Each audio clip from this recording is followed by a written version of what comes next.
Good morning, Corky here, Hamilton, Alabama. Thank you to all you who have clicked likes and subscribed to my YouTube channel. I want to talk a few minutes about why you might want to subscribe to my channel because I got my really first cruel comment day before yesterday, and I thought it'd be a good time for me to kind of reflect and to ask some questions of myself. And in doing so, I believe I'll be helping you to understand where I'm at and maybe where you are. Because I notice that a large number of my viewers are above 50 years of age. Um, the first reason you might not want to subscribe to my channel is because I'm an old guy. I'm 70 years old. And so consequently, I'm going to have some grumpy old ways about technology um, and so forth. Although, you know, having frequent likes on YouTube puts me into the digital world in a way that I really am not in other aspects of my life. I teach um, college, I have taught graduate school, post grad. So I had been on a computer. My dissertation in uh, 2010 was, done on a Mac with a frustrating template and all that. So it's not that I don't do that. And I also have recorded 10 albums that have been digitized. And by the way, if you go to my YouTube channel and look at my playlists, you'll see about three or four of my albums are on YouTube because when you used to download music to uh, these streaming services, um, it would automatically make a YouTube video for each individual song. So you can actually listen to some of my albums, and I played every instrument on most of them. It was about a total of 100 songs that I wrote. So I'm not saying I'm not, digital, but I am old, and when you're old, you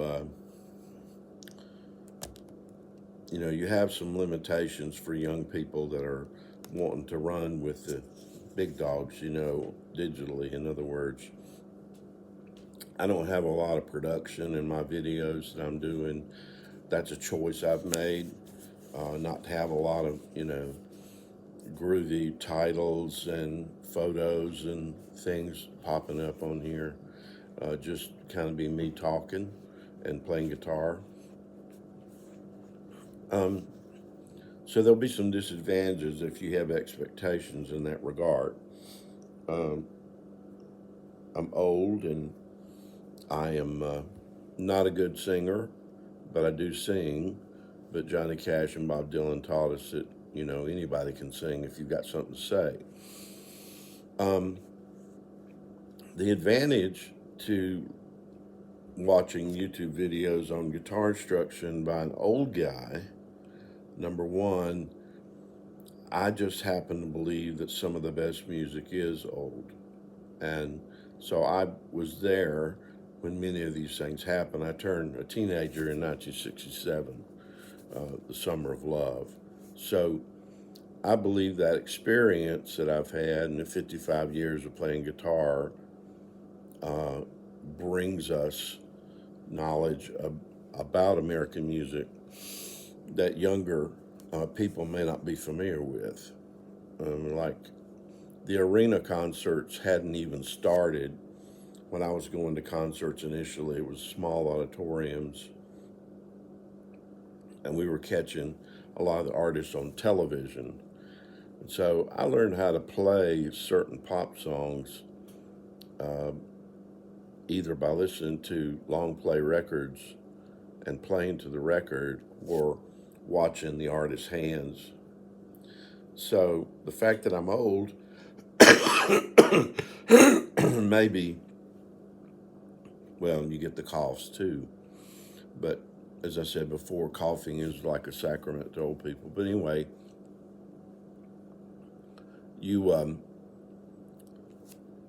you're going to have a hard time uh, preferring my videos because I'm old and the way I go at it is slow, and there's a lot of things I don't know, but don't forget there's a lot of things that I do know. And on the job training, if you believe in that, then the way I learned to play guitar was by playing in bands and churches and places like that.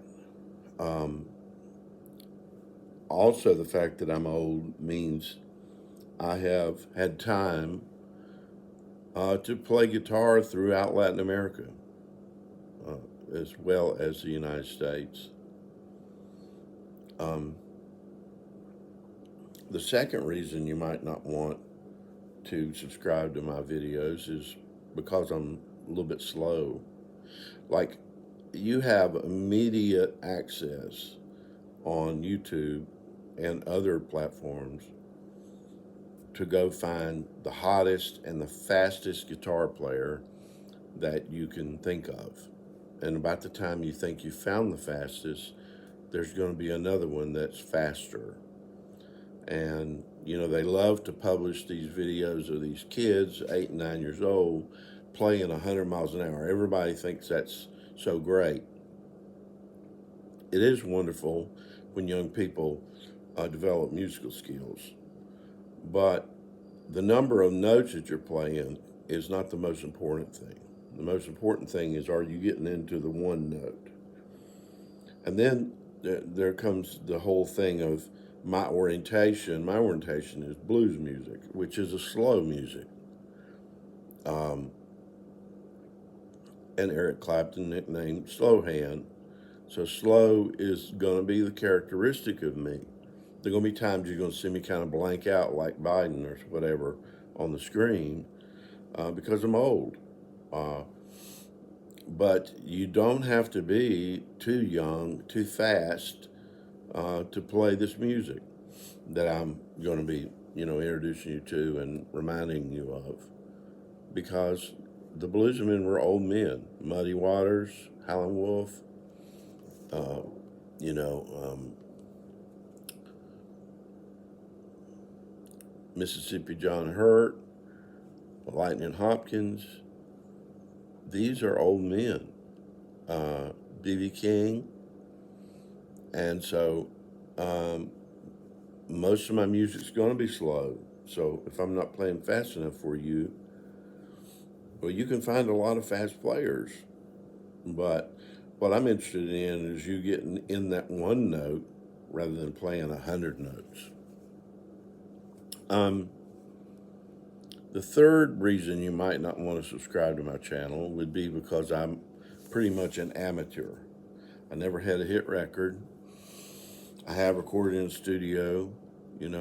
A few of my songs have been produced by one of Elvis Presley's band members, and so I've been to Nashville. I've lived in Nashville.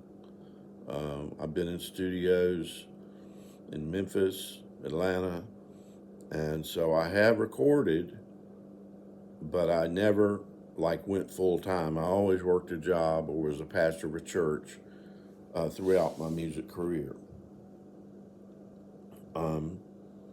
So you can say, well, he's just an amateur. There's no reason to watch him. Let's watch this other guy who's played on world tours. But I think the advantage that there's going to be with you listening to my videos, you're going to hear a man who, for example, this coming Tuesday, I do a kids camp for foster kids in Hamilton County, Alabama. Not Hamilton County, this is Marion County.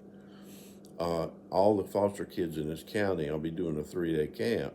In the morning, we're going to be doing sing along and movement music, uh, which I've been doing for years. It includes Woody Guthrie music and other songs, Hokey Pokey and all that. And I can do that stuff musically and lead kids in music.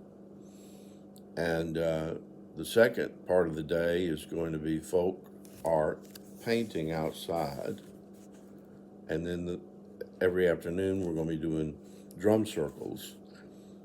And so um, the fact that I do these camps and other things uh, as an amateur, not as a professional, I do this in my spare time in addition to my livelihood, uh, should inspire you and should give you a vision for your music work that you could do without becoming a rock star. And so I've done, music with adults with intellectual disabilities, full time for 8 years. So I have quite a bit of experience of doing alternate music projects uh, other than the typical music business model. So, I've never had a hit record. I've never played with a major artist publicly. Uh, and so you might say I'm amateur. So you could immediately go, for example, and take Chet Atkins lessons on YouTube, or you could take uh, Steve Vai's lessons or Joe Bonamassa. You can go to them, and they're rock stars. So you could study under those rock stars. But I dare say that they will not give you ideas to use in your local community when you're wanting to participate in music. So the fact that I'm old, slow, and amateur, I don't think counts me out. And you can, if you don't like it, the cruel comment that I got, you can go. You got to immediately have 1,000 other choices, and I'm excited about those. And but if you're an older person and you want to stick with the guitar and you want to do stuff on music in the local community, I think I can help you. So thanks for listening. A little long, but have a blessed day.